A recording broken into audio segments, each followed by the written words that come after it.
खबरें जो आपको सीधे जोड़ती हैं हमसे, जिनका आपकी जिंदगी पर होता है सीधा असर।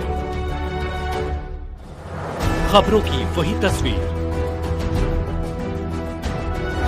बिना बदले बिना डरे, जज्बा सच का लिए, सच दिखाते हैं। सांसद पप्पू यादव शहीद संतोष यादव के सपिंदन वन शांति भोज में शामिल हुए। सांसद पप्पू यादव परिजनों से मिलकर गहरी शोक संवेदना व्यक्त की, पुण्य स्मृति चिन्ह पर पुष्पांजलि अर्पित कर श्रद्धांजलि दी। सांसद पप्पू यादव केंद्र एवं राज्य सरकार से शहीद के परिवार को सरकारी नौकरी एवं लंबित मुआवजा का भुगतान शीघ्र करने की मांग की। डंडा स्पर्श। सांसद पप्पू यादव शहीद संतोष के नाम पर एक एम्बुलेंस समर्पित करने का आश्वासन दिया। सांसद पप्पू यादव ने कहा कि शहीद का यह बलिदान व्यर्थ नहीं जाएगा। उनके नाम, सम्मान और स्मृति को अक्षुण्ण बनाए रखने के लिए सदैव हम समर्पित रहेंगे। भागलपुर, बिहार। पूर्णिया सांसद पप्पू यादव नवगछिया पुलिस जिला के इस्लामपुर प्रखंड के भीठा गांव में शहीद संतोष कुमार यादव हवलदार के संपिंडन एवं शांति भोज कार्यक्रम में शामिल हुए। उक्त अवसर पर शहीद के परिजनों से मिलकर गहरी शोक संवेदना व्यक्त करते हुए उनके पुण्य स्मृति चिन्ह पर पुष्पांजलि अर्पित कर श्रद्धांजलि दी। सांसद पप्पू यादव मीडिया कर्मियों से वार्ता करते हुए कहा कि संतोष कुमार यादव देश की सेवा करते हुए सर्वोच्च बलिदान दिया। सांसद पप्पू यादव केंद्र एवं राज्य सरकार से शहीद के परिवार को सरकारी नौकरी एवं लंबित मुआवजा का भुगतान शीघ्र करने की मांग की। सांसद पप्पू यादव अपनी ओर से शहीद संतोष कुमार यादव के नाम पर एक एम्बुलेंस समर्पित करने का आश्वासन दिया, जो उनके नाम के संदेश को जीवित रखेंगी और क्षेत्र के लोगों के सेवा में समर्पित रहेगी। सांसद पप्पू यादव ने कहा कि शहीद का यह बलिदान व्यर्थ नहीं जाएगा। उनके नाम, सम्मान और स्मृति को अक्षुण्ण बनाए रखने के लिए हम सदैव समर्पित रहेंगे। मौके पर वरिष्ठ अधिवक्ता नीरज कुमार यादव, अजीत विकास, रोहित चिंटू यादव, विकास शर्मा सहित हजारों की संख्या में लोग मौजूद थे। भारत टीवी 24 के ब्यूरो चीफ अजय गुप्ता, भागलपुर जिले के भीठा गांव से सांसद पप्पू यादव द्वारा परिजनों से मिलते एवं शहीद संतोष यादव को श्रद्धांजलि अर्पित करते तस्वीर के साथ जम्मू कश्मीर में आतंकियों के द्वारा मारे गए संतोष यादव को लेकर क्या कुछ कहा, हम आपको रूबरू कराते हैं। भागलपुर से संवाददाता अजय गुप्ता की रिपोर्ट। जैसी योजनाओं को बंद करिए।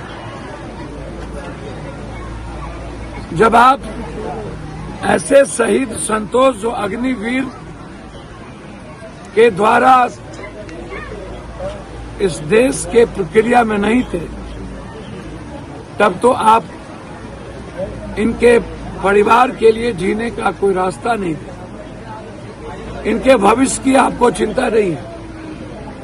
इनके बच्चे, इनके परिवार जिएंगे कैसे, इसकी चिंता नहीं है। 21 लाख रुपया देने के बाद आप सर्टिफिकेट मांगते हैं कि क्या सिंदूर के तहत इनकी मौत हुई है, और फिर आप कहते हैं कि ये कोई सही नहीं है कि हम और पैसा दे पाएंगे या नहीं। सरकार का कोई इसमें इंस्ट्रक्शन नहीं है, ना ही कोई गाइडलाइन है और न ही कोई निर्णय है।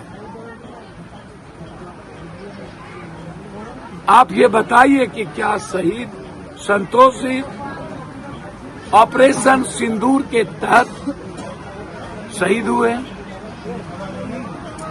आज तक इन्हें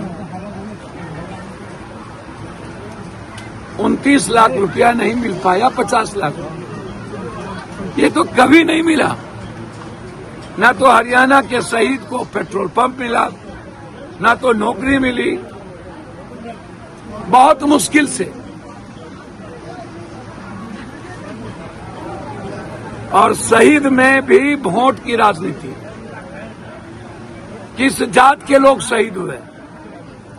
उत्तर प्रदेश में मुख्यमंत्री जोगी ने सिर्फ एक घर पर गए,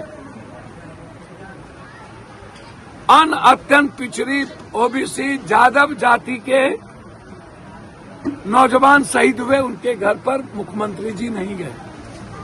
ना तो कोई घोषणा की और ना ही उत्तर प्रदेश में अभी तक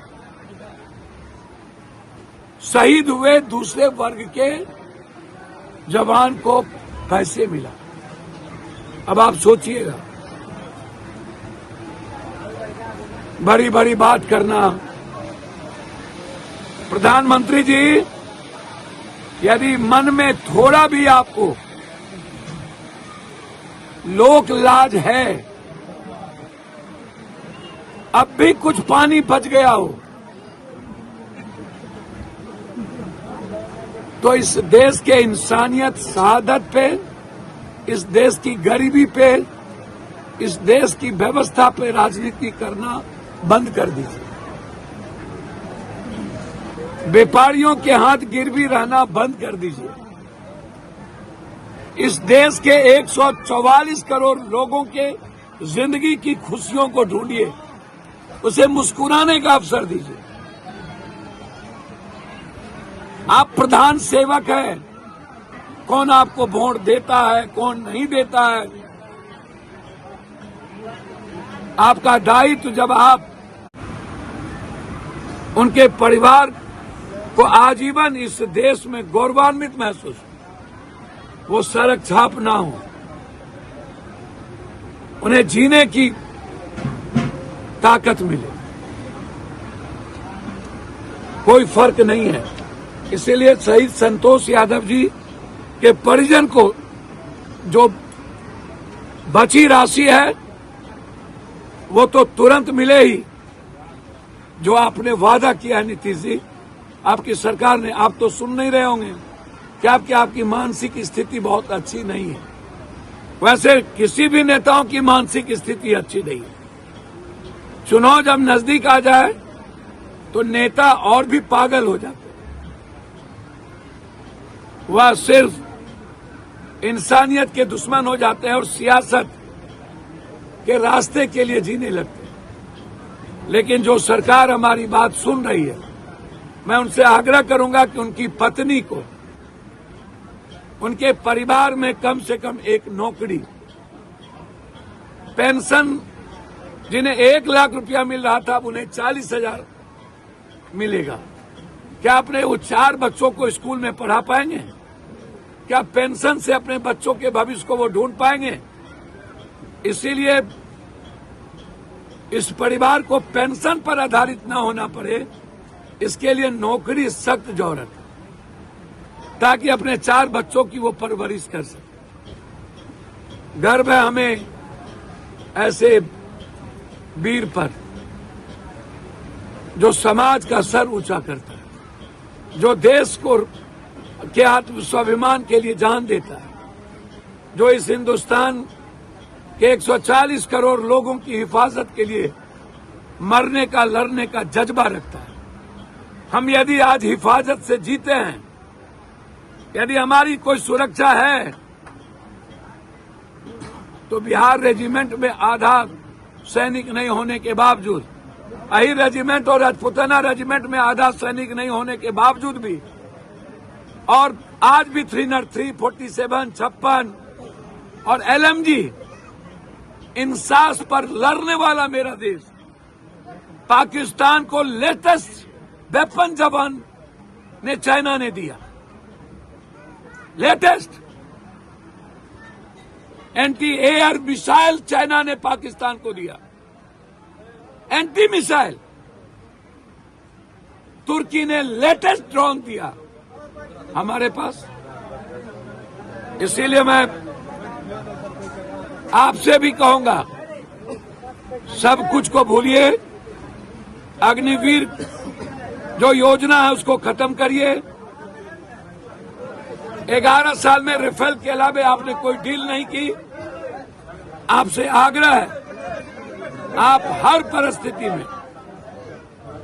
परिस्थिति में हम चाइना और तुर्की से ज्यादा न्यू टेक्नोलॉजी के साथ हमारे सैनिक, जिसको चाइना ही नहीं सैकड़ों पीओ लेने की क्षमता है, लेकिन हमारे पास वो ताकत नहीं है।